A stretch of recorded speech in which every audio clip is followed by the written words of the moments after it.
What is up, YouTube? This is Think Tropics, and in this video I'm going to be starting up a series that I'll be planning on doing with most ships, either premium, special, and just standard tech line ships, and that's reviewing different ships or just giving short reviews and gameplay footage. So in this video we'll be reviewing this ship. It's the Austro-Hungarian battleship Viribus Unitis, although I probably pronounced it wrong. This is I don't know how I pronounce it. At least that's what I've been told and heard about this ship. It is a premium ship. I got this through getting a bunch of doubloons from a super container, and I was able to get this ship with also a coupon bonus.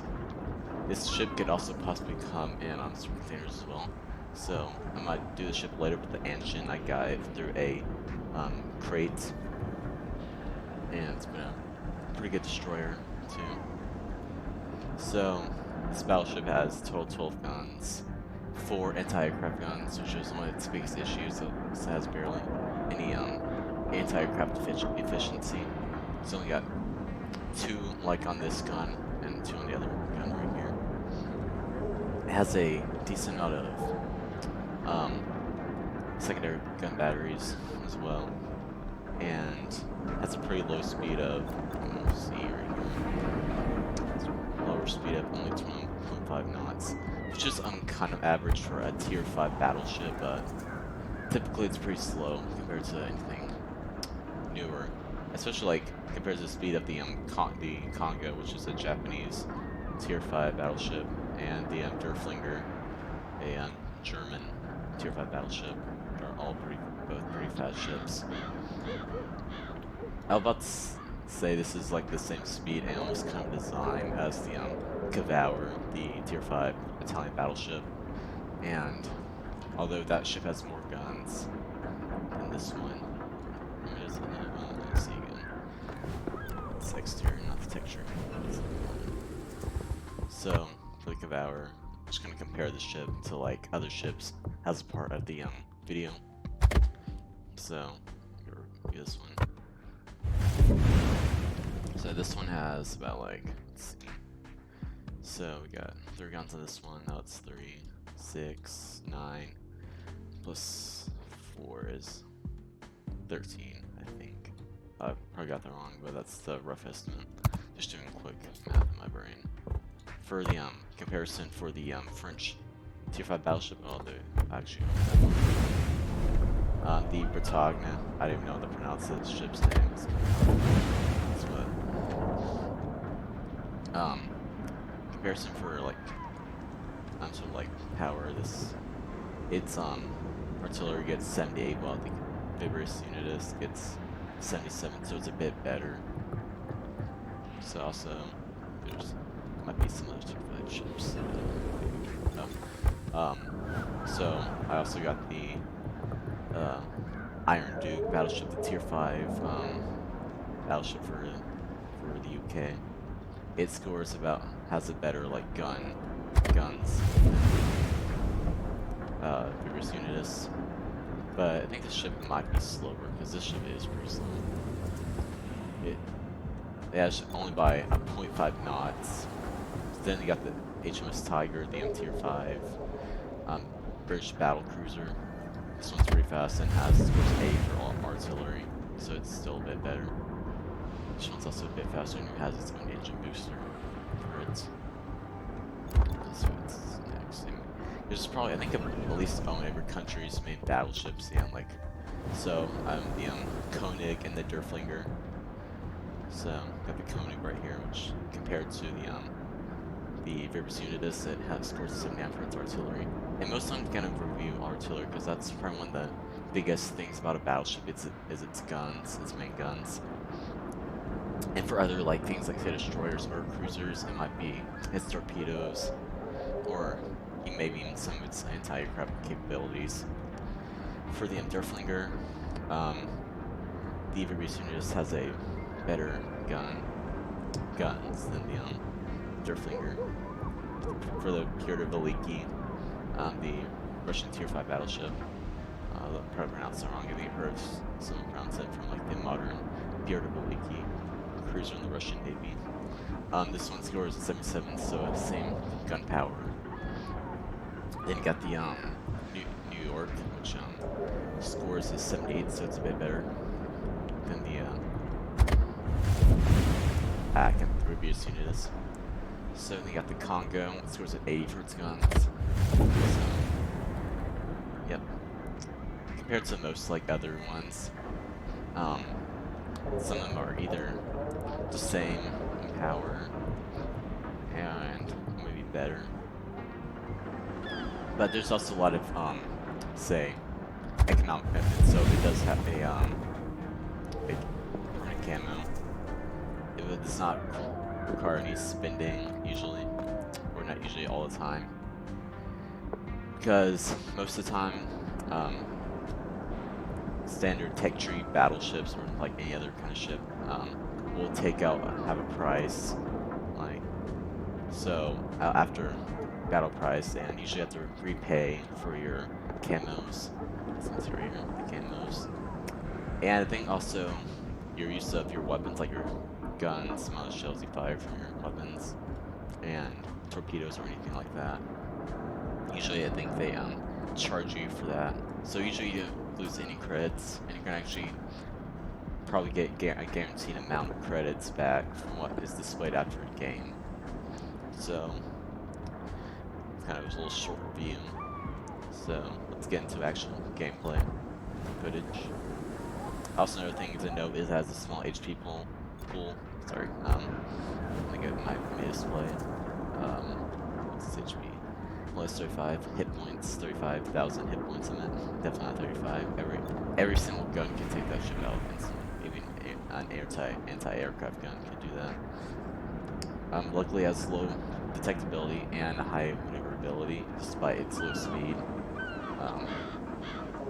So yeah, that's pretty much a short review. When it comes to history, yeah, this is an Austro-Hungarian battleship, which was then put into the Yugoslavic Navy eventually before it sank.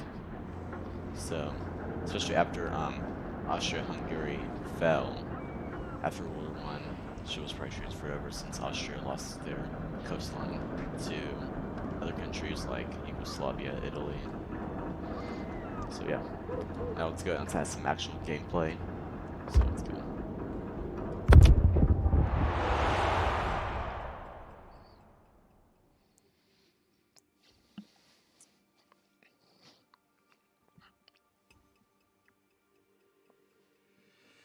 So now in game, so let's compare. It's like, so we got a Cabera, Koenig, a Gano, Omaha, 2 Omahas, a Monte Cuccoli, and 2 Nicholas destroyers. I'm kind of like a noob, like trying to figure out how to say like.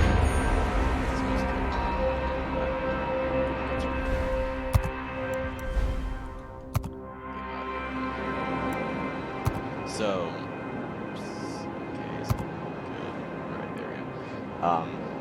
Usually when I come to battles, like especially action stations, random battles, I'm typically not the best, like kind of want to keep a distance. But in say like bot matches, kind of want to, but kind of throw yourself at it, but still keep a decent distance. This is gonna be effective for like any kind of ship, especially destroyers. This is gonna torpedo, like say a battleship or a slow moving. Awaiting instructions. This also does have an anti-submarine air striker. It's probably not as good as say it's the Bertag. I can't pronounce that ship's name. It's just the French Tier 5 battleship. And that one has like one of the best enemy force sighted on the horizon. Anti-submarines. I think this ship also has low or high concealment, which means it's gonna be like not as easy. Enemy cruiser detected. And that's also one of the key listed things about the enemy ship. destroyer sighted. Any view on the Wargaming website. Enemy battleship detected. So yeah. So I mean, this is my first premium battleship I've ever gotten. The first one premium ship I've gotten was the Emden, then the Anshin. Actually, no, I think I got the Charleston, which is now a cruiser, U.S. cruiser, Tier 3. Then was the Anshin destroyer. plan on purchasing the Smith and the Tachibana Lima ships, because those both cost just $1, so it's a small cash grab. So, there's some things I might figure out, like when just playing gameplay, and just realize too. Because obviously, it has some of the basic necessities a battleship has, like the health gain, which also might be British cruisers, or like other cruisers, like from like especially like Pan American, Pan European, which is this kind of battleship right here, especially since most of the ships in the European, well, Pan European tech tree are going to be coming from multi countries like Poland, Russia. Enemy cruiser detected.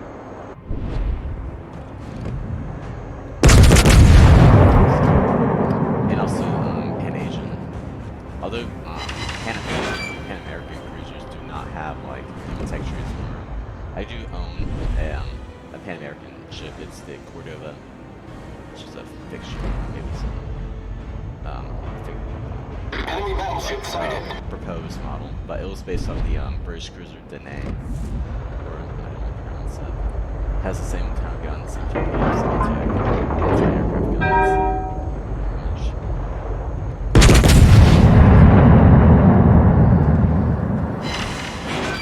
This also has pretty high damage. Obviously, like I know that most of the damage taken out by torpedoes, as you saw from that guy's health bar, but like still you're gonna expect actually high damage, at least over a 1,000 per shot. Not per shot, but like big group of shots. You're gonna, if you're pretty close, you're gonna be able to get some good shots on any ships.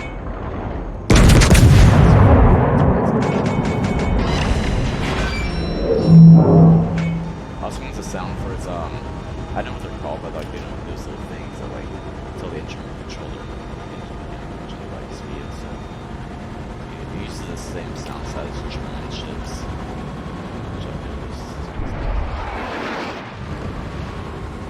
So yeah, the ship runs quite well.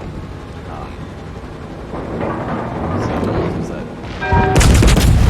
Our team is taking the lead.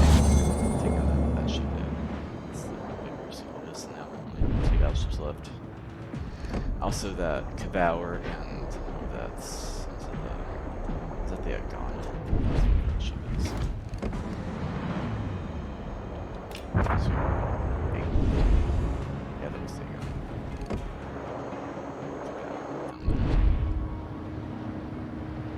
So it's pretty cool game. Obviously the low speed's gonna not make sure, but like it's gonna kind of like guarantee that you're not gonna be fast, but it should be faster. One of my least favorite things about this like game is like kind of simply grouping. I don't like the say 3-4-3 group, and they're kind of far apart, especially that's an issue when you got a slow ship and there's also not gonna be a lot like other enemy ships on the other side. Say if you play in a random battle with this ship, I think you may have a better chance of like actually getting to fight with other ships more often. And that's kind of been the main issue with battleships, especially. But luckily, most people on my team, and especially me, when I first played, like the first random match with my Tier 8 battalion cruiser Amalfi, I think that's how you pronounce it. I completely just threw myself at other enemy ships, which so that's what my main issues, I think. So yeah. One of the biggest issues with battleships in this game is like their slow speed and not for like to be able to get to other ships quickly. And obviously I didn't do like have much action on this game as I usually do. So if you're playing on other kind of like not low class but like other types of ships, you're gonna have better chance. So if you want something that is gonna be a fast premium ship, you've got some doubloons to burn or money to spend if you want.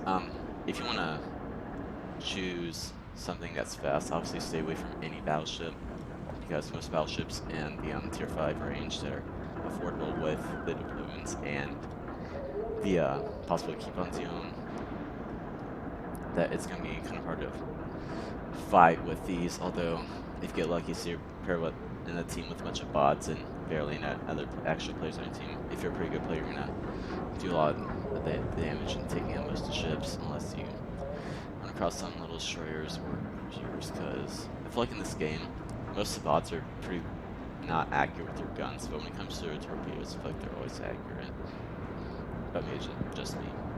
So anyways, that is pretty much this small review for this ship. Hope this was helpful in teaching you how this ship works, comparisons to other types of ships, and gameplay and like review from personal experiences with playing the ship.